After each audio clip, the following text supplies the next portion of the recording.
প্রশ্নপত্র ফাঁস করলে 10 বছরের জেল ও 10 কোটি টাকা জরিমানা। মোদির মধ্যরাতের বার্তার পরই খসড়া বিলে অনুমোদন মন্ত্রিসভার। প্রধানমন্ত্রী নরেন্দ্র মোদির ঘোষণার পরেই শুক্রবার সেই সংক্রান্ত খসড়া বিলে অনুমোদন দিল কেন্দ্রীয় মন্ত্রিসভা। আগামী সপ্তাহে সংসদে পেশ করা হতে পারে সেই বিল আইনে পরিণত হলে প্রশ্ন ফাঁসের ঘটনায় অভিযুক্তের আরও কড়া শাস্তি দেওয়া যাবে। নিশ্চিত করা যাবে ফাস্ট ট্র্যাক আদালতে সেই সংক্রান্ত ঘটনা দ্রুত বিচারও।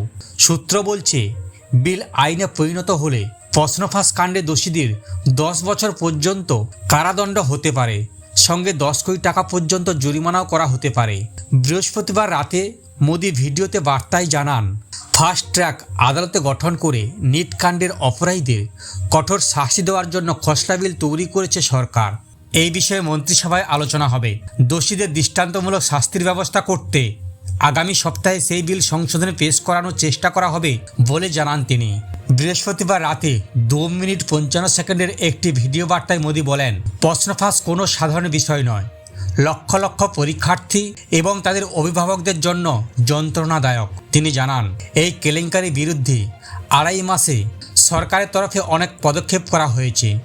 দোষীদের গ্রেপ্তার করে সংশোধনাগারে পাঠানো হয়েছে। ওনার বক্তব্য, শিক্ষার্থীদের যাতে 1 বছর নষ্ট না হয় তাই দ্বিতীয়বার পরীক্ষার ব্যবস্থা করা হয়েছিল। মোদির এই আশ্বাসের পরই অনশন প্রত্যাহার করে নেন গুরুগ্রামের একটি হাসপাতালে চিকিৎসাধীন সমাজ সৈনিক সোনম ওয়াংচুক। নিট কেলেঙ্কারির প্রতিবাদে দিল্লির যন্তর মন্ত্রে আন্দোলন করছে ককরোচ জনতা পার্টি।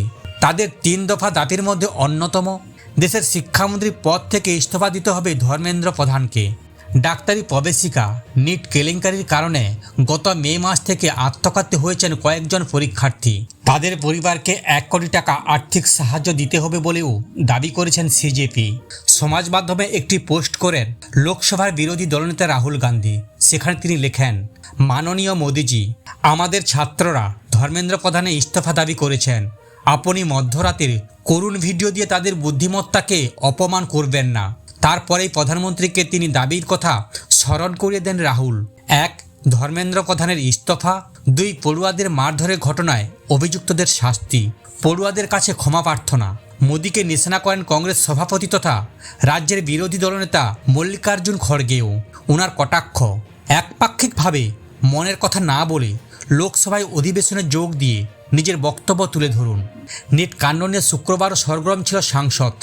দফায় দফায় অধিবেশন মুলতবি হয়ে যায় সংসদের 2 কক্ষই।